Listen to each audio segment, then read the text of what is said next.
Hi students, welcome to Study Smart with Anita channel. இன்னைக்கு 10th standard study plan பத்தி நம்ம பார்க்க போறோம். இப்போ நம்ம whole 10th standard English, Tamil, science, social, maths இந்த 5 சப்ஜெக்ட்ஸ்ல இருக்கக்கூடிய டோட்டல் லெசன்ஸை நம்ம டிவைட் பண்ணி மந்த்லி பிளானா ஜூன் டு நவம்பருக்குள்ளார கம்ப்ளீட் பண்ற மாதிரி நம்ம பிளான் பண்ண போறோம். அப்போ ஃபர்ஸ்ட் நம்ம பார்த்தோம் அப்படின்னா இங்கிலீஷ்ல டோட்டலா 6 யூனிட் இருக்கு. அந்த 6 யூனிட்ல நம்ம ஜூன் டு நவம்பர் கால்குலேட் பண்ணோம்னா one month from June to November நம்ம கம்ப்ளீட் பண்ணிடலாம். அப்போ 6 யூனிட்ஸ் நம்ம கம்ப்ளீட் பண்ணிடலாம்.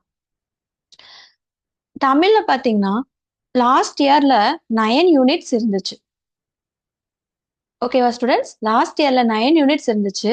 இப்போ நம்ம கவர்மெண்ட் சேஞ்ச் பண்ணி 7 யூனிட்ஸா கொண்டு வந்துருச்சு. அப்போ நவம்பர் வரைக்கும் இந்த 7 யூனிட்ஸை ஒரு மந்த்லி பிளானா ஒவ்வொரு மாசமும் ஒன்றரை லெசன்ஸ் நம்ம கம்ப்ளீட் பண்ணிட்டு வரோம் அப்படின்னா நவம்பருக்குள்ளார நம்ம டோட்டலா எல்லா யூனிட்ஸுமே நம்ம கவர் பண்ண முடியும். நெக்ஸ்ட் பாத்தீங்கன்னா சயின்ஸ்ல டோட்டலா 23 லெசன்ஸ் இருக்கு. அதுல பிசிக்ஸ் அப்படின்னு பாத்தீங்கன்னா உங்களுக்கு டோட்டலா உங்களுக்கு 6 லெசன்ஸ் இருக்கு. கெமிஸ்ட்ரியில பாத்தீங்கன்னா டோட்டலா 5 லெசன்ஸ் இருக்கு. பயாலஜியில பாத்தீங்க அப்படின்னா உங்களுக்கு 11 லெசன்ஸ் இருக்கு. அப்போ டோட்டலா உங்களுக்கு சிஎஸ் அப்படிங்கிற இன்னொரு சப்ஜெக்ட் இன்க்ளூட் ஆயிருக்கு சயின்ஸ்ல. அது கம்ப்யூட்டர் பேஸ்டு இருக்கும் சயின்டிபிக்லா. அதுல பாத்தீங்கன்னா 1 லெசன் இருக்கு. டோட்டலா உங்களுக்கு 23 லெசன்ஸ் ஃப்ரம் த சயின்ஸ் சாப்டர்ல இருக்கு. இந்த சயின்ஸ் சாப்டர் 23லயும் நம்ம பிசிக்ஸ்ல 1, கெமிஸ்ட்ரியில 1, பயாலஜில 2 அப்படின்னு சொல்லி நம்ம பிரிச்சுட்டோம் அப்படின்னா நம்மளுக்கு மந்த்லி 4 சாப்டர்ஸ் நம்ம கவர் பண்ணணும். இப்போ 4 சாப்டர்ஸ் நீங்க கம்ப்ளீட் பண்ணி படிச்சிட்டீங்க அப்படின்னா வித்தின் நவம்பருக்குள்ளார நம்ம வந்துட்டு கம்ப்ளீட் பண்ணிடலாம். ஸோ 1 மந்த்ல ஒரு லெசன் கம்ப்ளீட் பண்ணிடலாம். அப்போ டோட்டலா நம்ம ஹோல் மந்த்ல 4 லெசன்ஸ் நம்ம சாப்டர்ஸை கவர் பண்ண முடியும். டோட்டலா சோஷியல்ல 27 லெசன்ஸ் இருக்கு. ஹிஸ்டரியில 10 லெசன்ஸ், ஜியாகிரபியில 7 லெசன்ஸ், சிவிக்ஸ்ல 5, எக்கனாமிக்ஸ்ல 5, இப்படி டோட்டலா 27 லெசன்ஸ் இருக்கு. அதுல பாத்தீங்கன்னா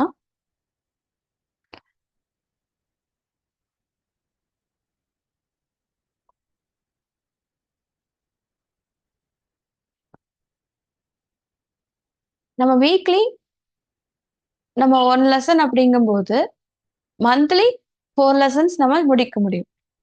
ஓகேவா? அப்போ ஹிஸ்டரியில 1, ஜியாகிரபியில 1, சிவிக்ஸ்ல 1, எக்கனாமிக்ஸ் 1, டோட்டலா 4 சாப்டர்ஸ் வீக்லி 1 லெசன்ஸ் நம்ம கம்ப்ளீட் பண்ணிட்டு வந்துக்கலாம். அப்போ ஸ்டூடெண்ட்ஸ் டோட்டலா ஹிஸ்டரியில ரிப்பீட் பண்றேன். டோட்டலா ஹிஸ்டரியில 10 லெசன்ஸ், ஜியாகிரபியில 7 லெசன்ஸ்,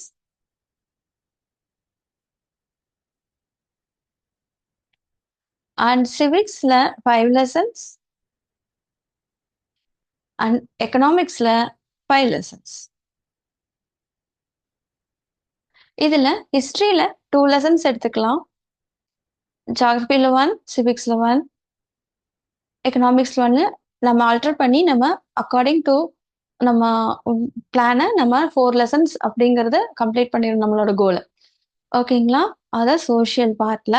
நெக்ஸ்ட் மேக்ஸ்ல வந்து டோட்டலா உங்களுக்கு 8 சாப்டர்ஸ் இருக்கு. 8 சாப்டர்ஸை நம்ம வந்து மந்த்லியா 1.5 சாப்டர்ஸ் தரோ பண்ணணும் அப்படிங்கறத நம்ம பிளான். இப்ப ஜூன் மந்த் எடுத்துக்கிட்டோம் அப்படின்னா 1.5 சாப்டர்ஸ் கம்ப்ளீட்டா தரோ பண்ணி வச்சிடணும். இப்ப நவம்பர் மந்த்துக்குள்ளார டோட்டல் சாப்டர்ஸ்மே கவர் பண்ற மாதிரி 1.5 மந்த்ஸா ஸ்பிளிட் பண்ணி படிச்சோம் அப்படின்னா ஈஸியா படிச்சு முடிச்சிடலாம்.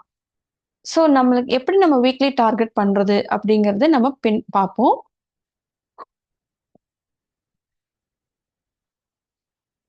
வீக்லி டார்கெட்ல நம்ம எப்படி பிளான் பண்ணலாம்னா மண்டே தமிழ் இங்கிலீஷ் படிச்சுக்கோங்க, டியூஸ்டே சயின்ஸ் படிச்சுக்கோங்க, வெனஸ்டேவும் சயின்ஸ், அதாவது டியூஸ்டேல சயின்ஸ் 1 படிச்சுக்கோங்க, வெனஸ்டேல சயின்ஸ் 2 படிச்சுக்கோங்க.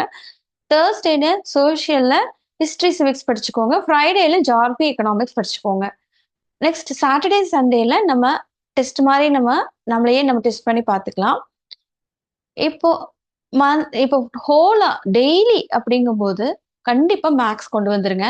டெய்லி மார்னிங்ல 6:30 to 5:30 to 6:30 full and full மேக்ஸ்க்காக கம்ப்ளீட்டா ஒதுக்கணும். அப்ப டெய்லி மேக்ஸ் ரிவிஷன் வர மாதிரி இருக்கும். உங்களுக்கு பாத்தீங்கன்னா வீக்லி பிளான்ல பாத்தீங்கன்னா மேக்ஸ் சப்ஜெக்ட்னே ஒண்ணு நான் அங்க எழுதல. பட் டெய்லியே மேக்ஸ் சப்ஜெக்ட் கண்டிப்பா வேணும் அப்படிங்கிறதுக்காக தான் நான் உங்களுக்கு சொல்லியிருக்கேன். மார்னிங் 5:30 to 6:30ல உங்களுக்கு ரிவிஷன் ஸ்டார்ட் பண்ணிடுங்க. அதே மாதிரி ஒவ்வொரு எக்ஸசைஸா கம்ப்ளீட் பண்ணிட்டு வந்துருங்க. டெய்லி கண்டிப்பா ஒரு எக்ஸசைஸ் கம்ப்ளீட் பண்ணிட்டே வரணும் அப்படிங்கறது பிளான் பண்ணிக்கோங்க. அப்பதான் முடிக்க முடியும் மந்த்லி. நெக்ஸ்ட் ஈவினிங் பாத்தீங்கன்னா 2 ஹவர்ஸ் ஸ்ப்ளிட் பண்ணிருங்க. உங்க ஸ்கூல்ல கொடுக்குற ஹோம்ஒர்க்ஸ் ஒரு 1 ஹவரும், அப்புறம் அதர் சப்ஜெக்ட்ஸ் 1 ஹவரும் நீங்க பிளான் பண்ணிட்டீங்கன்னா உங்களுக்கு ஹோல் சப்ஜெக்ட்ஸுமே நீங்க கவர் ஆயிரும் அந்த வீக்லி. அப்போ நீங்க கண்டிப்பா அந்த மந்த்லி பிளானை நீங்க அச்சீவ் பண்ண முடியும். ஸோ உங்களுடைய மத்த இது போக உங்களுக்கு நிறைய ஹோம்ஒர்க்ஸ் இருக்கு, நிறைய படிக்க வேண்டியது இருக்கு அப்படின்னா இது ரெகுலரா ஷெட்யூலா வச்சுக்கோங்க. பேலன்ஸ் இருக்க டைம் நீங்களே உங்களுக்கு ஃபிளெக்சிபிள் டைமுக்கு நீங்க அலாட் பண்ணி ஹோம்ஒர்க்ஸை கம்ப்ளீட் பண்ணிடுங்க. நெக்ஸ்ட் பாத்தீங்கன்னா டெஸ்ட் ஷெட்யூல் நீங்க பிளான் பண்ணிக்கோங்க. வீக்லி கண்டிப்பா எவ்ரி சாட்டர்டே ஆர் சண்டே கண்டிப்பா மேக்ஸ் டெஸ்ட் அப்படிங்கிறது கன்ஃபார்மா வச்சுட்டு அந்த இது முடிச்சிருங்க. மேக்ஸ் டெஸ்ட் கண்டிப்பா பண்ணிருங்க. நெக்ஸ்ட் மந்த்லி ஃபுல் சப்ஜெக்ட்ஸ், அதாவது எல்லா சப்ஜெக்ட்ஸும் சேர்த்து ஒரு 100 மார்க்ஸ் அப்படின்னு சொல்லி நீங்களே ஃபிக்ஸ் பண்ணிக்கோங்க. ஃபிக்ஸ் பண்ணிட்டு அந்த எடுத்து நீங்க டெஸ்டா நீங்க பண்ணீங்க அப்படின்னா கண்டிப்பா நீங்க நவம்பர் மந்த்துக்குள்ளார டோட்டல் லெசன்ஸுமே நீங்க கம்ப்ளீட் பண்ண முடியும். அப்படி முடிச்சிட்டீங்க அப்படின்னா நெக்ஸ்ட் வர போறதெல்லாம் ரிவிஷன்ஸ் தான். ஒரு கம்ப்ளீட் ரிவிஷன்ஸ் நீங்க கொடுக்க நீங்க கண்டிப்பா நீங்க சென்டம் வாங்குறதுக்கு கண்டிப்பா சான்சஸ் அதிகம். Repeated revisions makes the man perfect. ஓகேங்களா? அதனால நீங்க கண்டிப்பா ரிப்பீட்டட் ரிவிஷன்ஸ் கொடுக்குறப்போ உங்களுடைய ஸ்டடீஸ் கரெக்டா எல்லாமே கரெக்டா எழுதிடுவீங்க. இன்டெப்தா படிப்பீங்க. இன்சைட் கொஸ்டின்ஸ்க்கு, கிரியேட்டிவ் கொஸ்டின்ஸ்க்கு எல்லாத்துக்கும் டைம் கிடைக்கும்.